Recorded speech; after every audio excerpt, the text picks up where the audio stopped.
Dès maintenant, ouvrez grand vos oreilles et préparez-vous à un voyage captivant, où l'ascension et la chute d'un Premier ministre autrefois adulé feront vibrer les recoins de votre curiosité.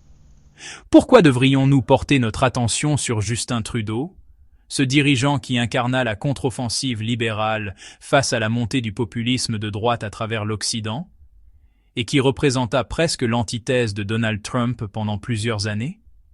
Restez avec moi jusqu'au bout, car ce récit mélange scandale, réforme, défis économiques, stratégie diplomatique et même un soupçon d'ironie historique. Vous y découvrirez des faits précis, des noms, des dates et des situations bien réelles, qui dresseront le portrait d'une décennie politique d'une intensité rare. Ensemble, explorons les coulisses d'un gouvernement qui voulut défier les tendances populistes avant de finalement succomber à ses propres contradictions. Vous allez voir comment Trudeau a d'abord séduit, puis déçu, et enfin annoncé sa démission dans un contexte brûlant de pression interne et externe. Et si cette histoire vous paraît digne d'un scénario hollywoodien, dites-vous bien qu'elle est pourtant très réelle. On remonte 10 années en arrière. Nous sommes au début des années 2010. Le monde occidental voit la montée de ce qu'on appelle alors la vague populiste de droite. Des politiciens situés à l'extrême droite de l'échiquier, s'opposant souvent à l'immigration, à la mondialisation et niant parfois l'urgence climatique, gagnent du terrain dans plusieurs pays d'Europe et d'Amérique du Nord. Pour ne citer que quelques exemples, l'UKIP au Royaume-Uni cartonne lors des élections européennes de 2014, Donald Trump conquiert la Maison-Blanche en 2016 aux États-Unis, le Front National, aujourd'hui Rassemblement National, grimpe en France dans les années 2010 et l'AfD fait une percée historique en Allemagne. Au milieu de ce tourbillon, Justin Trudeau, élu Premier ministre du Canada en octobre 2015, adopte au contraire une posture résolument progressiste. Il se déclare féministe, encourage l'accueil de réfugiés syriens après la crise migratoire de 2015, fait voter une taxe carbone pour lutter contre le réchauffement climatique et défend une politique d'ouverture. Son slogan, très axé sur l'optimisme et l'inclusion, captive alors l'attention du monde entier. À partir de 2016, lors de l'ascension de Donald Trump, beaucoup verront en Justin Trudeau un rempart au cynisme politique ambiant, un opposé presque parfait de l'homme d'affaires new-yorkais devenu président des États-Unis. Pourtant, nul n'est infaillible, et les premiers signaux de fragilité du gouvernement Trudeau apparaissent au fil des années. D'un côté, les libéraux de Trudeau se targuent d'avoir amorcé en 2015 une ère nouvelle, marquée par la réconciliation avec les Premières Nations, bien que ce dossier soit largement inachevé, par l'accent mis sur la diversité dans son cabinet. En 2015, on compte autant de femmes que d'hommes ministres, une première dans l'histoire canadienne, et par des déclarations fortes sur la nécessité de prendre soin de la planète. De l'autre, plusieurs controverses ne tardent pas à voir le jour. Accusation d'ingérence dans le système judiciaire, scandale SNC-Lavalin en 2019, hésitation dans la construction d'oléoducs, critiques sur les dépenses publiques croissantes et une série de maladresses publiques comme l'histoire de photos où Trudeau apparaît maquillé en personne de couleur lors de soirées costumées passées, photos sorties en septembre 2019. Durant le premier mandat de Donald Trump, 2017 à 2021, les relations canado-américaines subissent des turbulences. Trump, très prompt à lancer des pics à ses partenaires, se moque parfois du Premier ministre canadien, ironisant sur son look ou sur ses politiques. Une fois, il va même jusqu'à appeler Trudeau, le gouverneur du Grand État du Canada, comme si le Canada n'était qu'un prolongement des États-Unis. Le but de Trump ? Déstabiliser et saper la légitimité de son homologue libéral alors que les négociations autour de l'accord de libre-échange nord-américain, ALENA, rebaptisé ACEM, se durcissent. Cependant, à l'époque, Trudeau parvient à maintenir un certain crédit sur la scène internationale. Il apparaît comme l'inverse, en quelque sorte, du président américain. Un contraste saisissant qui, dans un premier temps, lui assure le soutien de nombreux progressistes dans le monde et d'une bonne partie de l'électorat canadien lassé de l'ambiance trop trumpienne. agressivité, tweets incendiaires, sorties médiatiques fracassantes. Pendant ce temps, la popularité du Canada semble croître dans l'imaginaire collectif comme refuge pour les immigrants et les réfugiés. Lorsque le décret anti-immigration de Trump est signé en janvier 2017, le gouvernement Trudeau tweet un message accueillant à l'égard de ceux qui fuient de la discrimination et la guerre. To those fleeing persecution, terror and war, Canadians will welcome you, regardless of your faith. Diversity is our strength. You're welcome to Canada.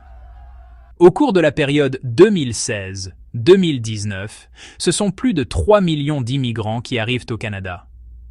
Or, cette politique volontariste commence à déplaire à une partie non négligeable de la population, inquiète de voir le tissu social se transformer trop rapidement. Les provinces gèrent de plus en plus difficilement certains services publics qui se retrouvent soudain sous forte pression: logement, éducation, santé. La facture paraît salée et la grogne s'intensifie. Sur le plan environnemental, Trudeau impose une taxe sur le carbone se voulant le chef de file de la lutte contre le changement climatique. Cette mesure, initiée dès 2016-2017, vise à encourager la transition énergétique et à réduire les émissions de gaz à effet de serre, dans la droite ligne des engagements internationaux pris lors de l'accord de Paris signé en 2015. Cependant, dans les prairies canadiennes, Alberta, Saskatchewan, où l'industrie pétrolière demeure stratégique pour des centaines de milliers d'emplois, la taxe est très mal perçue. Les critiques fusent dans ces provinces, qui s'estiment sacrifiées au profit d'idéaux écologiques trop radicaux pour les réalités locales. Les sondages d'opinion commencent à montrer un recul de la popularité de Trudeau. Bien sûr, ses partisans soulignent à l'époque la nécessité de lutter contre le réchauffement climatique et affirment que la taxe carbone est le meilleur moyen d'atteindre les objectifs internationaux. Mais la fracture s'élargit peu à peu entre l'Est et l'Ouest du pays et, en octobre 2019, lors des élections fédérales, Trudeau est réélu, mais avec un gouvernement minoritaire. C'est un signe de faiblesse important qui démontre que le Trudeau-mania de 2015 s'est dissipé. Nous avançons maintenant dans la chronologie. Au début des années 2020, c'est la crise de la pandémie qui frappe de plein fouet l'ensemble du globe. Le Canada, comme beaucoup d'autres pays, met en place des mesures d'urgence, dont un confinement généralisé à partir de mars 2020. Le gouvernement Trudeau multiplie les aides financières pour soutenir les entreprises et les particuliers, creusant drastiquement le déficit budgétaire. À titre d'exemple chiffré, en 2015, le déficit était d'un peu plus de 2 milliards de dollars canadiens. En 2021, il flirte avec les 350 milliards de dollars. Les efforts demandés aux contribuables sont énormes, et la distribution des aides, d'abord saluée, est ensuite critiquée pour son manque d'efficacité à long terme. Parallèlement, les tensions avec Donald Trump ne s'apaisent pas. Lors de la crise sanitaire, ce dernier se plaint que le Canada n'ait pas rapatrié tous ses citoyens assez rapidement et pointe du doigt la gestion des frontières. Il menace même le Canada de surtaxes douanières en 2020 et 2021. Cependant, c'est en 2021 que l'ambiance semble vraiment se dégrader pour Trudeau. Aux États-Unis, Joe Biden bat Donald Trump en novembre 2020, prenant officiellement ses fonctions en janvier 2021. Si, a priori, on pouvait penser que cela apaiserait la relation canado-américaine, d'autres difficultés surgissent. Le Canada craint toujours la concurrence américaine dans certains secteurs, et la réouverture post-pandémie s'avère très compliquée. La population, épuisée par plusieurs vagues épidémiques successives, tolère de moins en moins des mesures sanitaires jugées strictes, et on assiste à des manifestations, notamment le fameux « convoi de la liberté », en janvier-février 2022, où des camionneurs et d'autres manifestants bloquent Ottawa pour protester contre l'obligation vaccinale. Une partie du Canada se mobilise contre Trudeau, l'accusant d'avoir trop prolongé les restrictions sanitaires, d'avoir manqué de transparence et de laisser planer l'impression d'une gestion autoritaire. Les critiques commencent à se multiplier jusque dans les rangs libéraux. À cela s'ajoute une pression grandissante sur le terrain de l'immigration. Les 3 millions de nouveaux arrivants en l'espace de 3 ans, un record historique depuis les années 1910-1920, commencent à faire grincer des dents. On rappelle souvent qu'en 1913, le Canada avait accueilli plus de 400 000 immigrants, un chiffre colossal pour l'époque, mais la situation économique de 2022 à 2023 est bien différente de celle d'il y a un siècle. Le manque de logements abordables, la hausse rapide du prix de l'immobilier dans des villes comme Toronto, Vancouver et même Ottawa renforcent un sentiment de précarité. C'est dans ce contexte tendu que Justin Trudeau se présente devant sa résidence de Rideau Cottage, baptisée dans la presse Row Cottage, dans les coulisses, selon certaines transcriptions, à Ottawa, un certain matin d'hiver, pour annoncer sa démission. Les journalistes s'agitent, les caméras tournent, les micros crépitent. On est alors en pleine tourmente politique, et il déclare « Mes amis, comme vous le savez tous, je suis un battant. Chaque fibre de mon corps m'a toujours dit de me battre parce que je tiens profondément aux Canadiens. Je tiens profondément à ce pays. Et je serai toujours motivé par ce qui est dans l'intérêt supérieur des Canadiens. Ce pays mérite un vrai choix lors de la prochaine élection. Et il est devenu clair pour moi que si je suis en train de mener des batailles internes, je ne peux pas être la meilleure option dans cette élection. » Pour beaucoup, cette déclaration a l'effet d'un séisme. Rappelons que Trudeau était encore perçu, quelques années plus tôt, comme le jeune premier ministre charismatique, successeur de Pierre Elliott Trudeau, lui-même premier ministre emblématique de 1968 à 1979 et de 1980 à 1984, capable d'enchanter la scène politique canadienne par son dynamisme et ses idéaux progressistes. Le fait qu'il se résigne ainsi, en invoquant l'intérêt supérieur du pays, est un aveu de faiblesse. D'ailleurs, dans la foulée, le Parti libéral annonce qu'il va se choisir un nouveau chef dans les prochains mois et que Trudeau restera en poste jusqu'à la désignation de ce successeur. Par la même occasion, il proclame la prorogation du Parlement. Autrement dit, toutes les activités parlementaires, y compris les comités, les examens de projets de loi, s'arrêtent. Rien ne se fera avant le mois de mars suivant. Aussitôt, les critiques fusent sur la légitimité de bloquer toute la machine législative pendant plusieurs semaines, alors que le pays fait face à des défis économiques, migratoires et environnementaux majeurs. Certains Canadiens auraient souhaité des élections immédiates pour en finir au plus vite avec une direction jugée affaiblie. Les ex-ministres et experts s'expriment dans les médias. Catherine McKenna, l'ancienne ministre de l'Environnement qui avait exigé la démission de Trudeau, déclare « C'était vraiment pour protéger nos politiques, et nous y voici. Je pense qu'il y a une opportunité pour un nouveau leader, ça va être très difficile, mais les élections portent sur des choix. Et je pense que nous avons de bonnes personnes qui vont se présenter et qui vont offrir une nouvelle vision. » Dans le même temps, certains analystes, comme le chroniqueur politique canadien que l'on prénommera CN, estiment que la chute de Trudeau ne s'inscrit pas forcément dans une tendance globale à l'essor de l'extrême droite, mais plutôt qu'elle relève des difficultés inhérentes à un leader qui est resté trop longtemps en poste. Il reprend une métaphore savoureuse. « Vous êtes comme un chewing-gum. Au début, vous êtes délicieux. À la fin, vous n'avez plus de goût.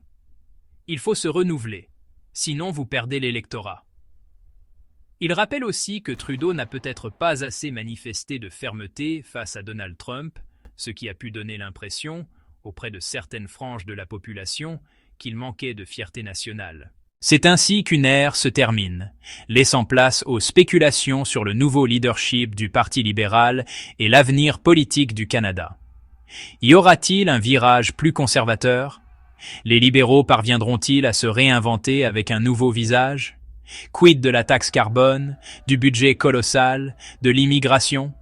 Autant de questions qui demeurent en suspens à la suite de cette annonce fracassante et de la prorogation du Parlement.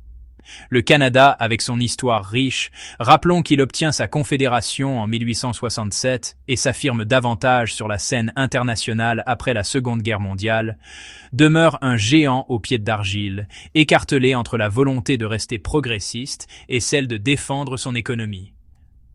Le pays a souvent joué un rôle d'intermédiaire sur la scène mondiale. On se souvient de Lester B. Pearson, Premier ministre dans les années 1960, qui reçoit le prix Nobel de la paix pour sa contribution à la création des casques bleus de l'ONU.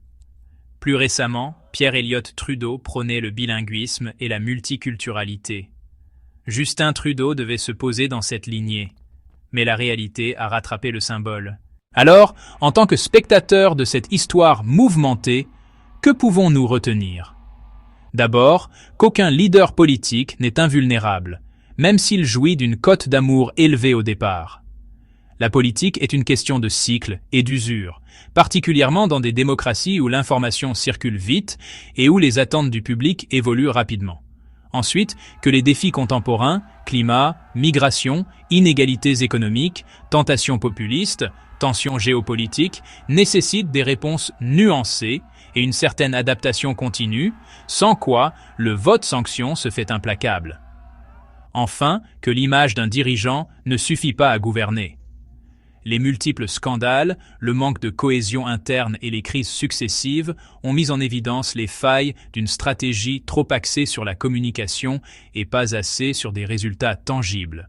En témoigne le déficit budgétaire grandissant, les frictions sociales autour de la taxe carbone ou encore l'incapacité à rassurer une partie de l'opinion canadienne concernant l'immigration. Ce récit, mesdames et messieurs, n'est pas seulement celui d'un homme. C'est celui de tout un pays cherchant sa voie, oscillant entre ses valeurs progressistes et ses défis économiques, entre l'ouverture au monde et l'affirmation d'une souveraineté parfois menacée. C'est aussi le reflet d'un moment historique où l'on croit que l'ère du populisme se termine avec le départ de Trump, alors que, paradoxalement, les ferments de la critique populiste, coût de la vie, défiance envers les élites, inquiétude face à l'avenir, sont plus que jamais présents dans nos sociétés. Le Canada n'y échappe pas, et Justin Trudeau en a fait les frais. Cette histoire rejoint donc celle d'autres nations, qui se trouvent à la recherche d'un équilibre fragile entre cohésion interne et impératifs internationaux. Maintenant, vous qui avez écouté jusque-là, comment réagissez-vous à ce grand renversement dans la politique canadienne? Pensez-vous que la démission de Justin Trudeau représente un tournant majeur? Selon vous, le Canada basculera-t-il davantage vers un conservatisme plus radical? Ou bien le Parti libéral, renouvelé, saura-t-il faire renaître l'enthousiasme collectif? Peut-être êtes-vous d'avis qu'il faut rompre avec les promesses inabouties de l'ère Trudeau et changer radicalement de cap. Ou au contraire, peut-être jugez-vous qu'il a été victime de circonstances difficiles et qu'il méritait de poursuivre ses réformes. Quelle que soit votre opinion, elle mérite d'être exprimée. Car la démocratie se nourrit d'échanges, de débats, d'interactions. Voilà la raison pour laquelle je vous invite à laisser un commentaire ci-dessous. Partagez vos réflexions, posez vos questions, exprimez vos doutes, vos colères, vos espoirs.